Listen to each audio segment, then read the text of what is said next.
Hi and welcome to episode 15 of my fiber podcast. My name is Audrey and this is a podcast about weaving and knitting and other fiber crafts. Welcome. I hope you had a lovely week. I did.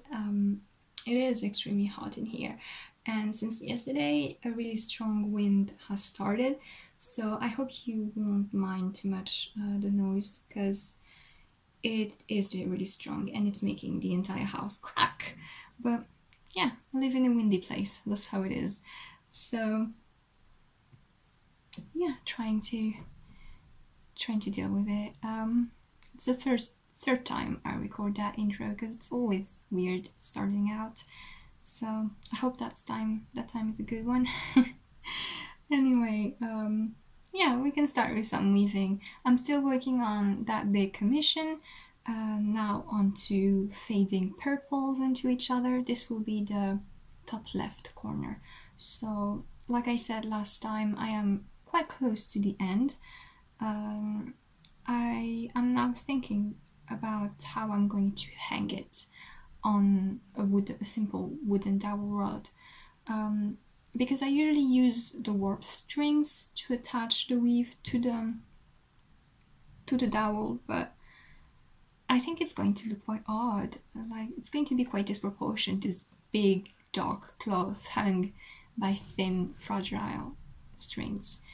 So what I've been thinking on doing is actually using the cloth to wrap it around the dowel and sew it around it so that it's supported that way, and you actually don't see any warp strings at the top.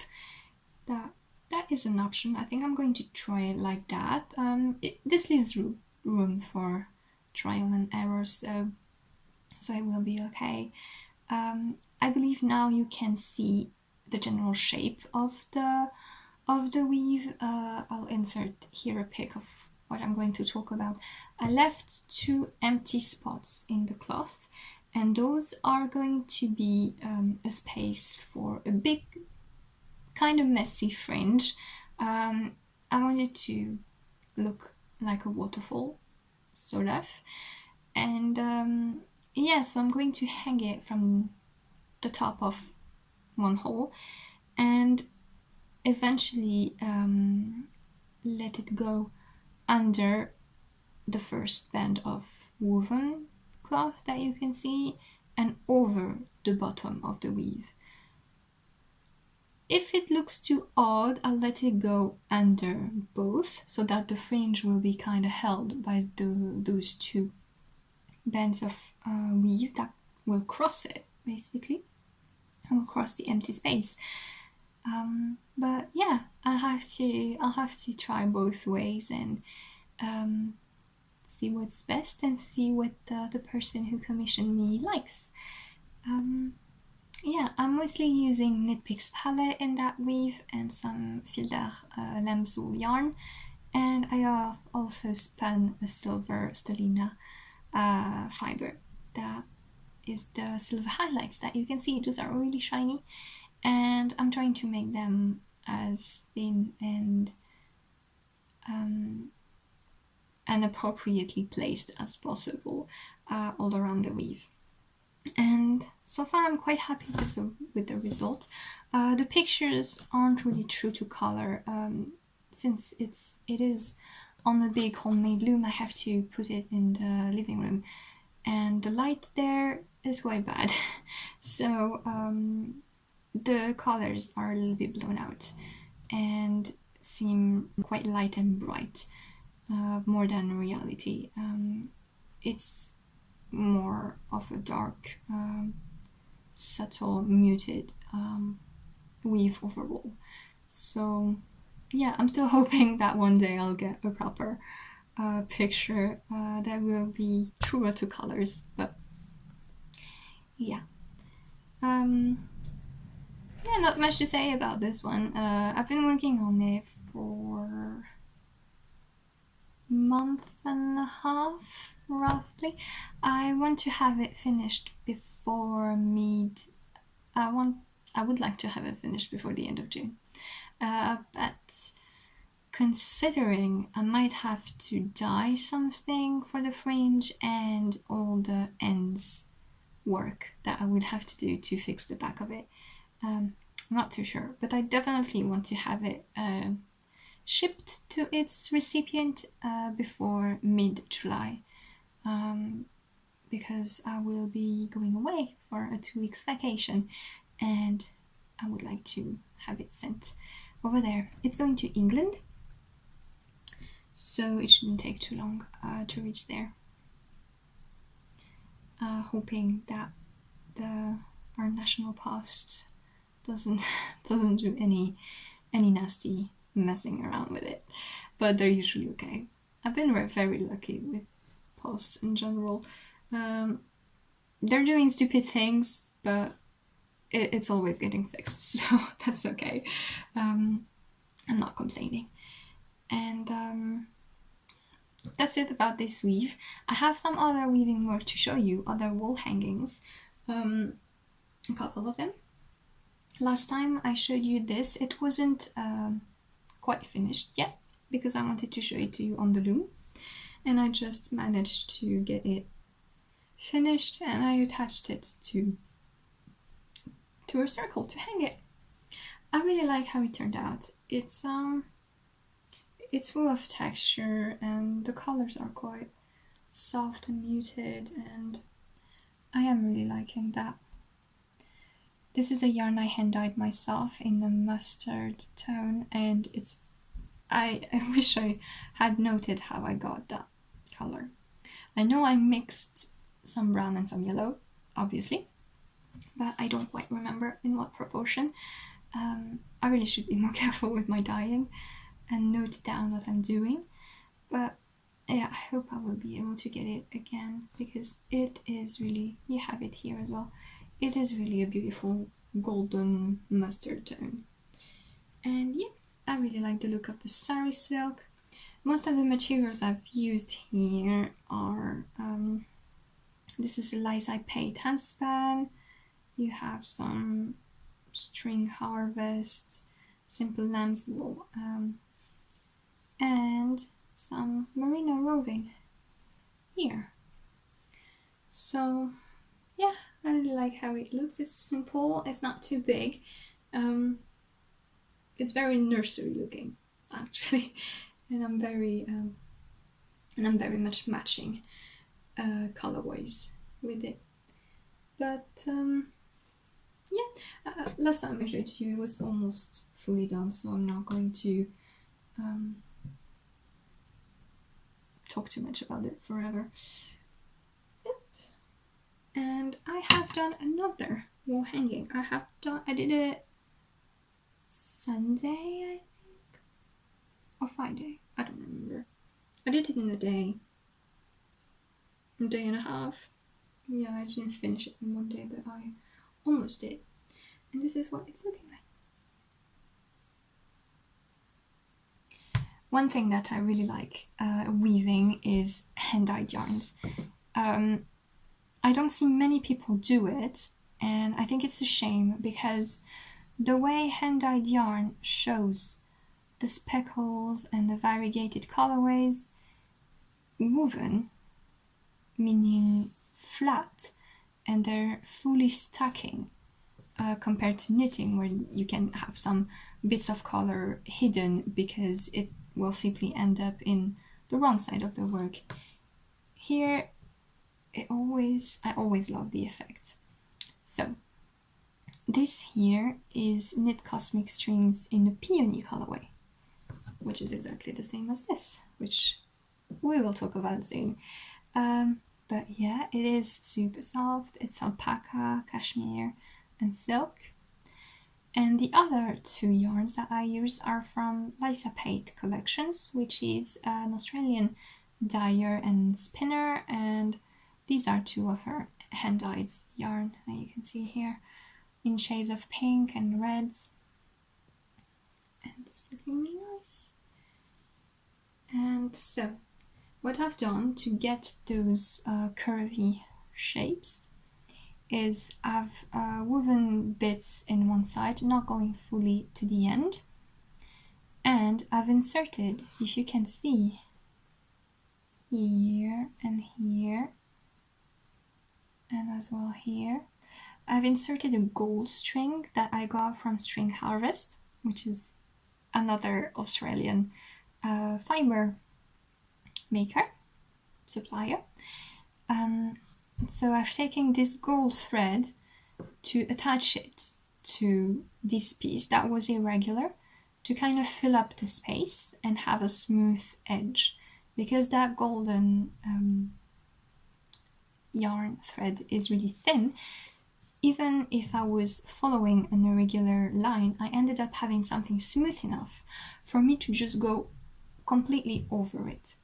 Because if I were to do it with two thick yarns, what I mean is that if I just had this shape here that was irregular, and just take one of those which were roughly the same size, like a DK light worsted weight, and go over it, every time where the first yarn would have dropped one or two steps down, it would have made a hole. So that's why I used a thin gold thread to smooth that line out and then go over with a thicker yarn. I'm not sure if I'm making myself very clear. What I mean is that if you're using thick yarns and you're trying to overlap one in a curve with the other one, you kind of have to make sure that the line is smooth. If not, you're going to see the bumps where you stopped the first yarn to kind of make the curve shape. And I really didn't want that, so I used that gold thread for this little trick. And I ended up having these curvy lines, which I really like. And for the fringe, I'm sorry, it seems like I'm sleepy. I'm not sleepy, I promise. I'm just a bit odd feeling, I guess.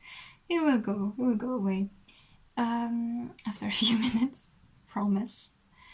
I promise I'm not that boring. Or maybe I am, but And for the fringe, I used this is a t-shirt yarn, jersey recycled fabric yarn, basically. I made loops. These are continuous loop. I believe if you look for continuous Raya loop or any weaving loop method, you will find how to do it. It's rather simple. You're basically trapping a loop into another loop to just push it, and it gives you this effect. Just before I put some it's not Vichy, it's not checked, it's stripy. It's stripy pink and white fabric, and some fringe with that same hand dyed that's here. Those are simple Raya knots. I wanted an irregular fringe. I thought it would look quite graphic compared with the curviness of the piece. Little bump here. I don't mind. Just looks funky. It is super pink. I doubt that I ever made something this pink before, but it's my summer theme. These will join my Etsy shop soon. Right now my Etsy shop is filled with hand-dyed yarns, so I will hopefully not too long implement some woven projects. And yes, let me think. I'm done with weaving. I don't have any more spinning because, like I said, it's hot. I can't spin when it's hot because I just felt the wool and it's so I don't have any spinning to show you. I have some dyeing plans, but I haven't done any. I need to get my skeins ready for that. So maybe in the next podcast you will have some dyeing. I want to try and dye some self-striping yarn, and I have 2 colorways in mind as well. So yeah, I think we can jump into knitting, which will be quite quick as well, because I only have 2 projects to show you.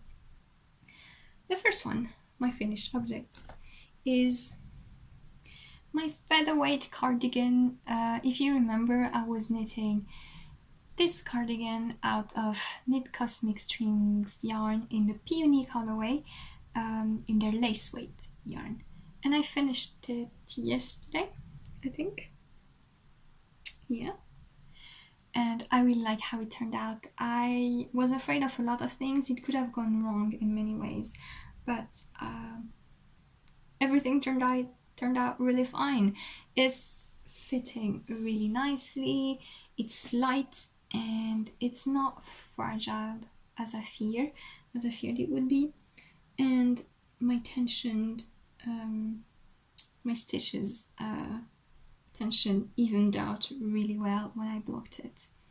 So let me just take it off to show you details. So I finished the body earlier last week, and I've done a short ribbon. I hate ribbing, so I will usually have a really short rib and everything because I don't like it.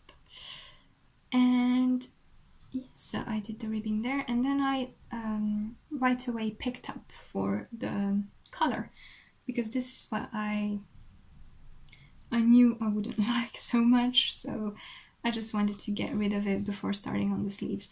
I really don't like picking up stitches, it always looks messy. So I just stood there with good light and slowly picked up how I could, and I think I did a pretty good job.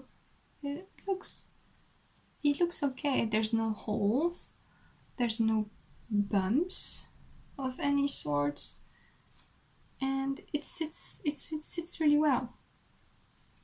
However, one problem that I have was the bind off.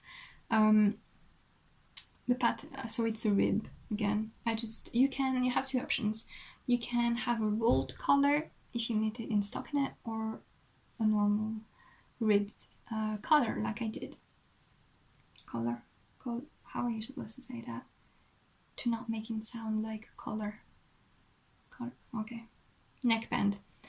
And the bind off. Of course you have to bind off loosely. I know you have to bind off loosely, because if not, it's just going to pull out all the fabric together and it's going to look ugly. But I didn't. I don't know, I have these things, like I know things, I know how I'm supposed to do them, but I'm just not doing it.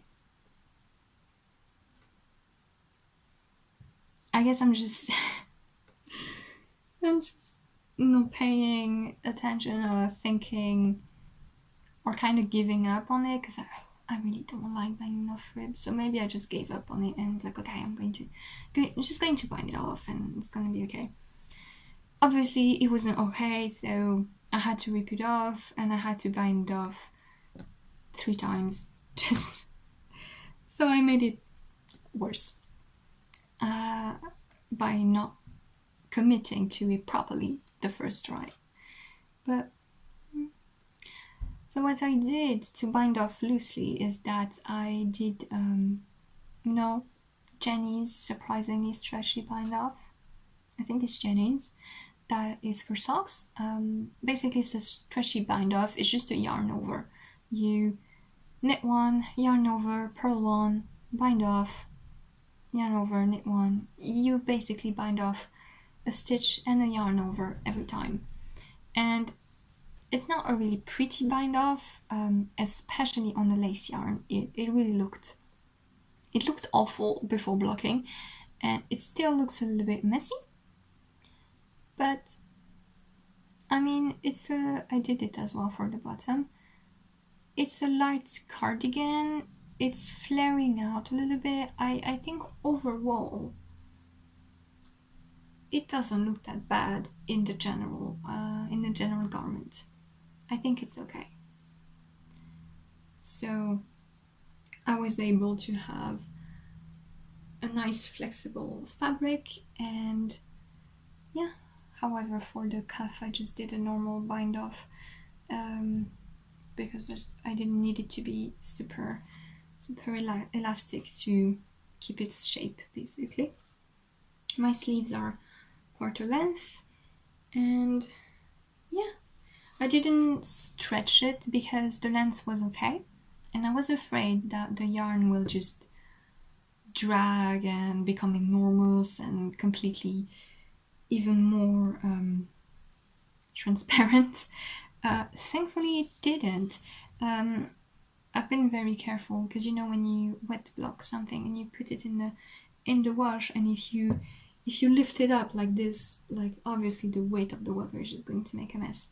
So I've been very careful picking it up fully, not to have the water drag anything down, and I ended up with just a perfect blocking with even stitches. The fabric looks much smoother.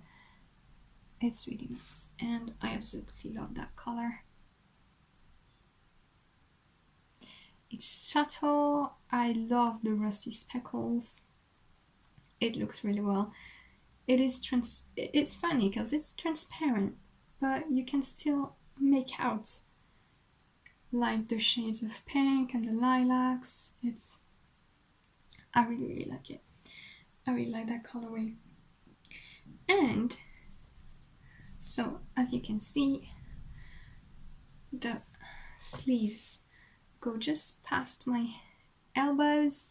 The body, which is about here, like way past my hips, which is nice.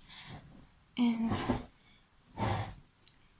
I only used a little bit more than half of the skein that I have.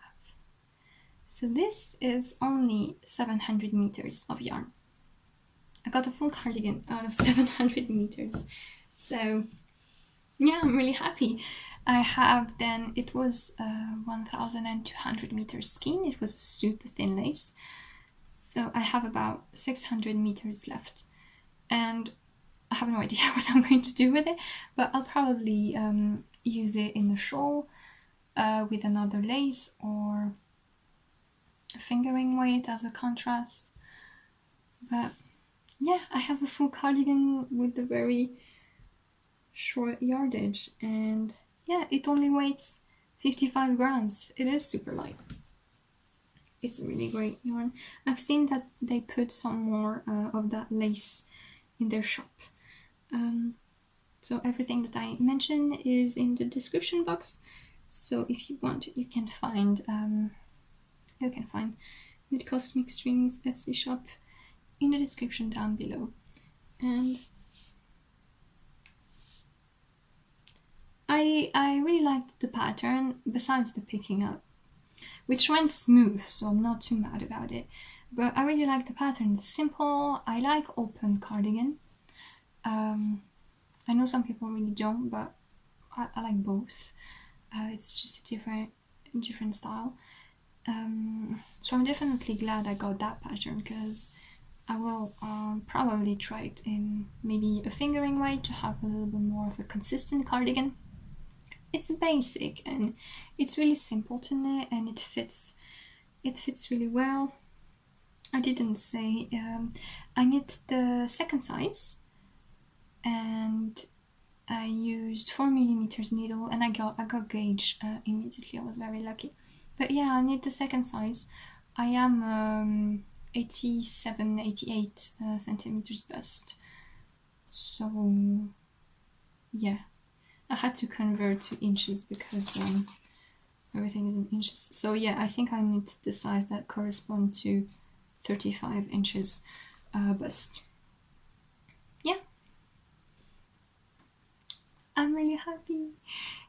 It's really comfortable to wear as well, and yeah, it's going to be nice in the nights if it ever needs to be. If it never gets cooler in the nights, which it doesn't actually. It only starts getting a little bit colder at like 4 a.m. But oh well. So yeah, this is my finished object for the week. I've really focused on that to have it off my needles. So yeah, I now can continue working on the flax sweater that I'm knitting for my boyfriend. So you'll probably finally see some progress on that next week. I haven't showed it to you since I cast it on, which but oh well, it's a worsted weight. It's the worsted weight flax, so it's definitely going to go fast. And I can't wait to have some progress done on it. The other knitting project I have to show you is I actually have a half object done. Sock! So this is a test knit I'm doing for Life is Cozy. These will be the spring stream socks. And I have one done. You can really see the pattern, it's nice. It's a kaftan, sock, heel flap and gusset. And it's basically, it's a ribbed base pattern with some make ones that create these holes and some slip stitch that create these lines. It's a really intuitive pattern, I really like it. It's a 2-row repeat and it's really easy to memorize. And basically the slip stitch and the purl bumps here act as a guideline, so you always know where you are, and I didn't need to have the pattern with me from quite early on, so that was really pleasant. This is an Opal yarn. It's a lovely golden yellow, and it doesn't have a lot of stretch, but that's because I'm knitting tight as crazy. I'm using 2 millimeters, no, I'm not. 2.25, yeah, I wasn't sure. I'm using 2.25 magic loop. And I'm tight. So that's why it doesn't have much give. But if it fits nicely and it smoothed out and stretched at the when I blocked it, because this is already blocked, and because I wanted to post a picture on Instagram so that Life is Cozy could see.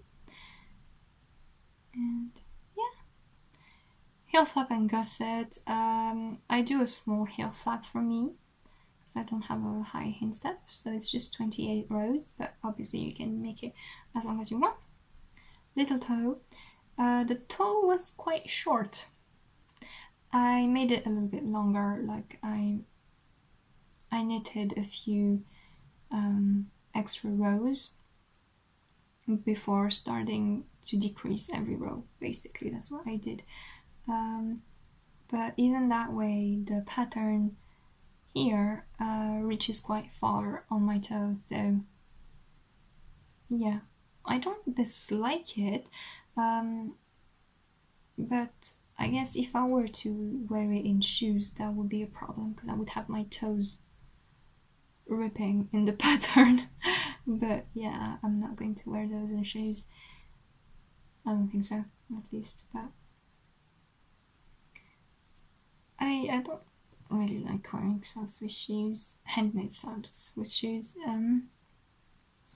I guess the one situation, the most common for me would be wearing them over tights in boots when I'm wearing a skirt or a dress. So in that case, that'd be okay, I guess.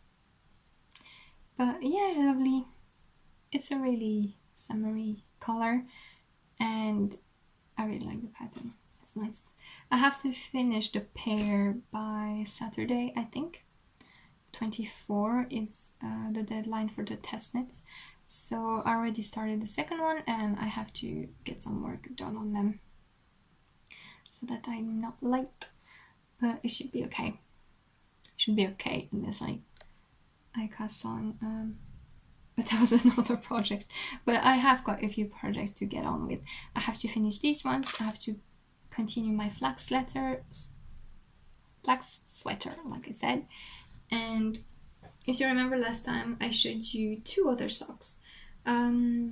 some stripy socks and driftwood socks, which is a pattern by KnitPicks design. And I haven't done any progress on them, so I'm not going to show them to you. But hopefully next week I will have worked on them. I would like to finish the driftwood socks soon, because I've had them going on for a while. But yeah, these ones are the priority, and we'll definitely see the pair next week.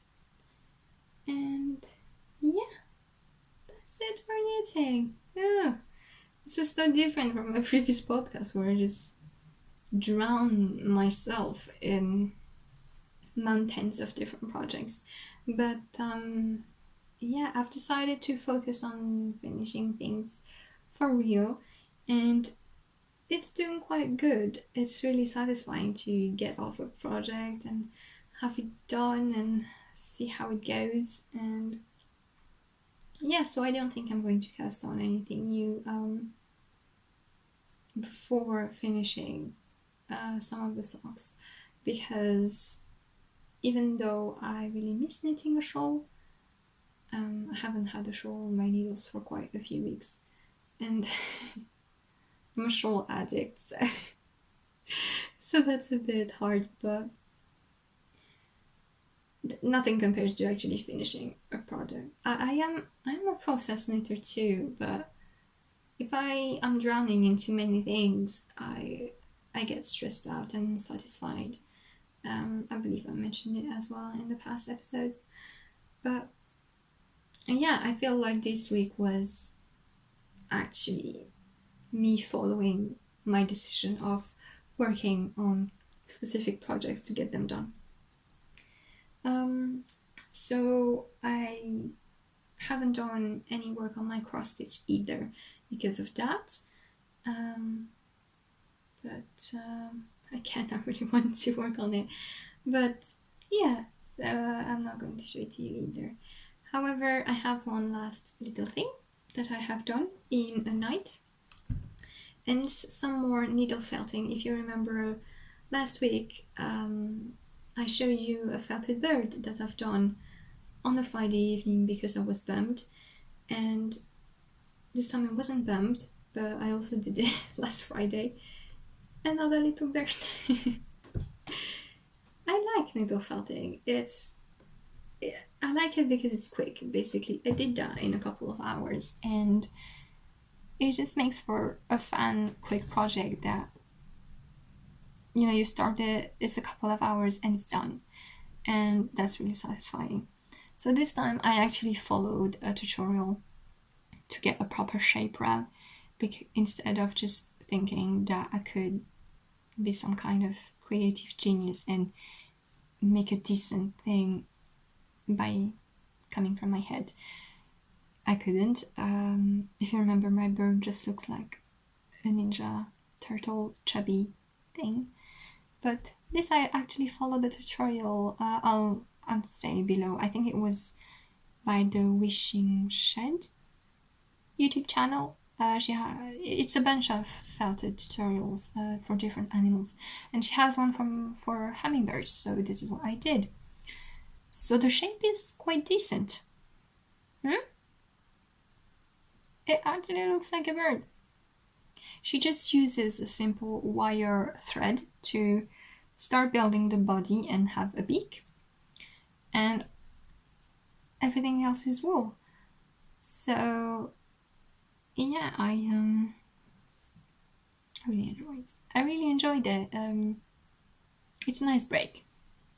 I don't think it will ever become something that I truly like knitting, or something that I do feel like I could do more than once in a while, like cross stitch. Cross stitch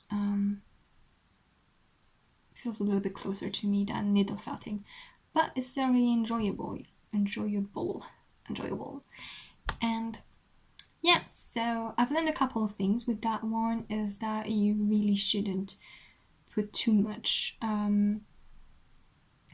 wool at a time, because it's never going to smooth out. Basically, if you have a stack of wool at one place is just going to stay there. It's never going to pack down. So you really have to use a super thin layer, because, for example, when I tried to put the collar around the head, I just put a big chunk of wool and I wrapped it like this, and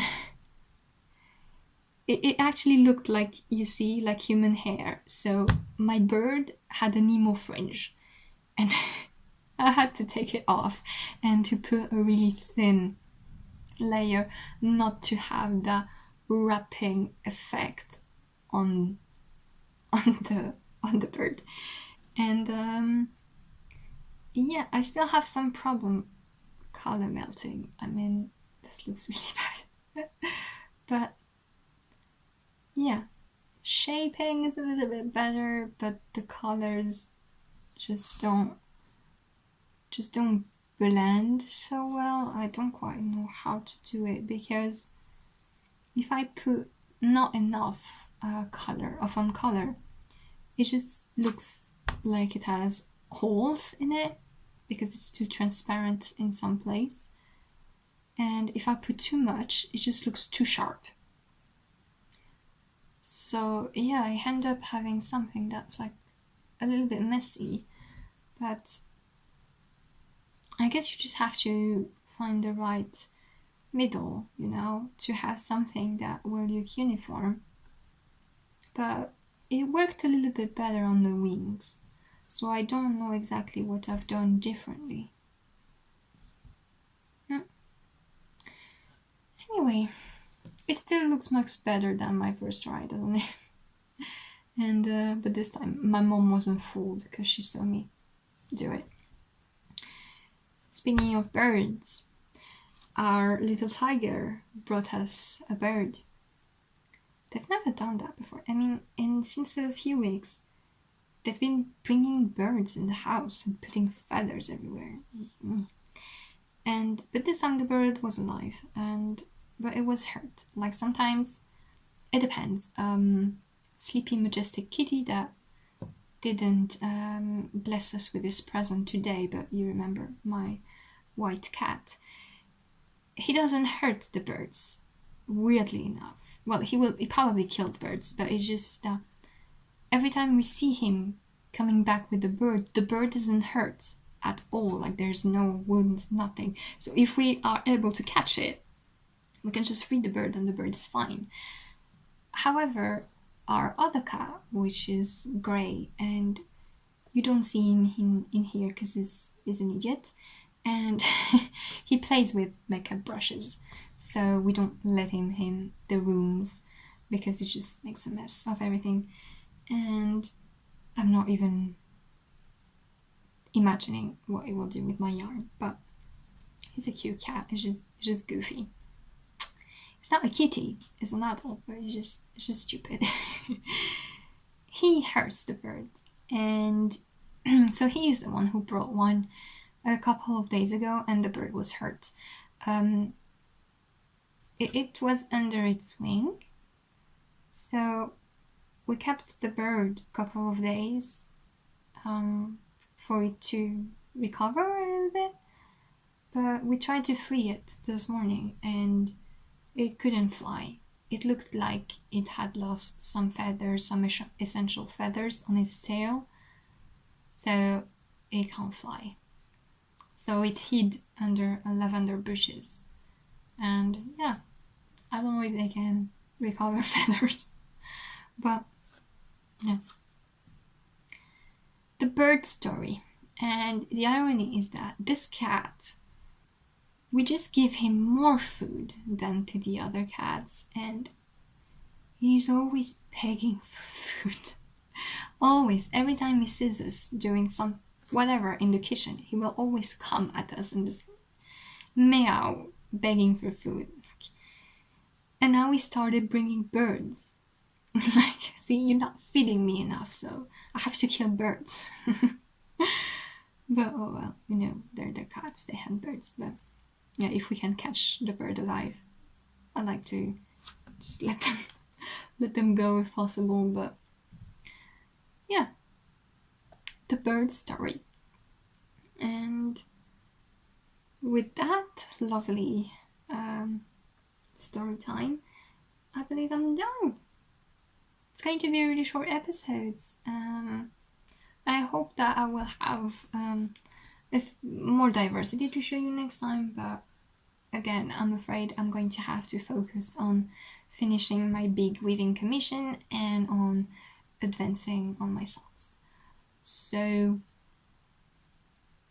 yeah, that's all. Thank you so much for watching. I hope you enjoyed despite my weird attitude this week. But yeah, have a lovely day, night and week, and I'll see you next time. Bye bye.